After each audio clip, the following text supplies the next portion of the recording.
That was very cheeky of you to mention Dimona. It gave Israel the Samson option.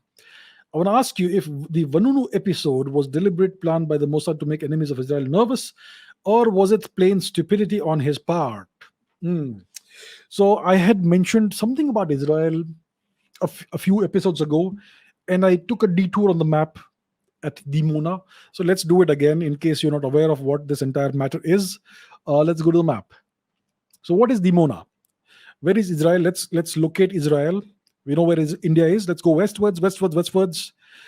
West of India, you have a temporary nation called Pakistan, then Iran, then Iraq, then Syria.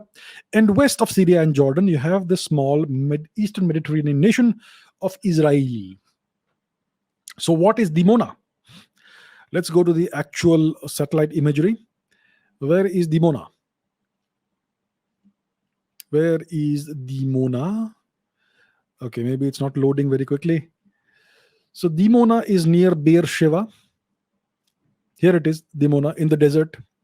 So let's take a closer look at Dimona, shall we?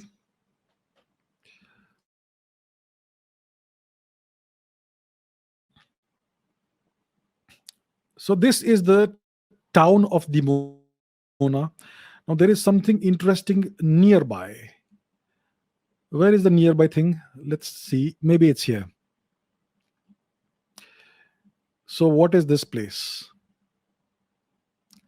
There are certain very characteristic things that you see here.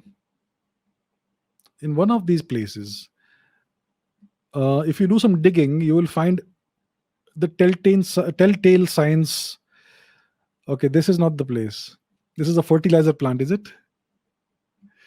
All right, here we are. The Negev Nuclear Research Center. It does research, nuclear research. And as you can see here, it is kind of obfuscated and not very clear, maybe on purpose. Maybe Google is cooperating with the Israeli government. But whatever. You can see that there are nuclear reactors, at least one nuclear reactor here. So this is and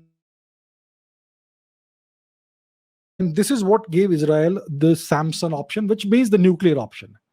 And this most likely happened in the 1960s, 70s, yeah, that Israel developed nuclear weapons capabilities. Now, what is the Vanunu episode is the question. There was this technician, Israeli technician, who worked in the Negev nuclear research plant. His name is Mordechai Vanunu.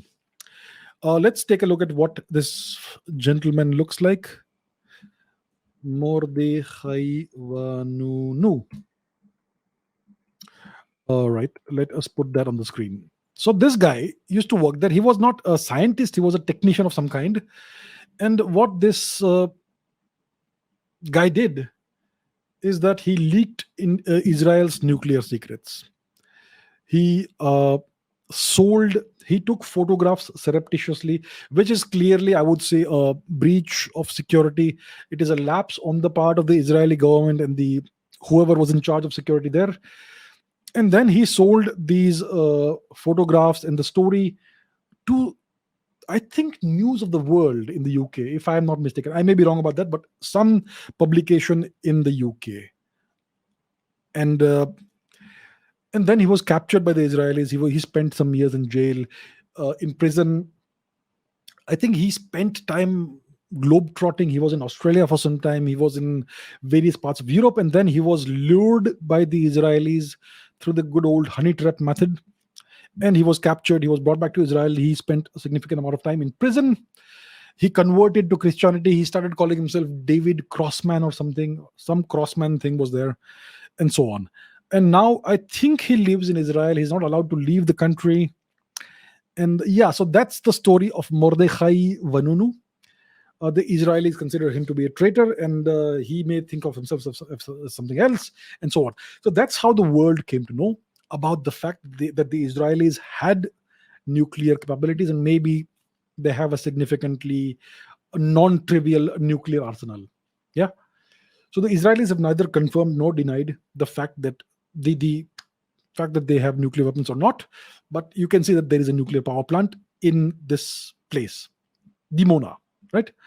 So what is the Vanunu episode? Is it a deliberate plan by Mossad to make enemies of Israel nervous, or was it plain stupidity on his part? I'm not sure. Maybe we will never know.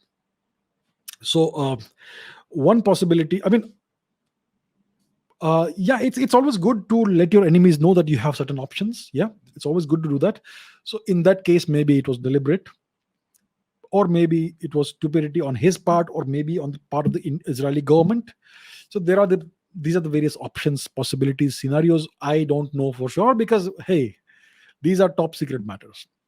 So maybe it was deliberate. Maybe it was Israel's way of letting its enemies know that this is what we can do to you, or maybe it was just plain stupidity.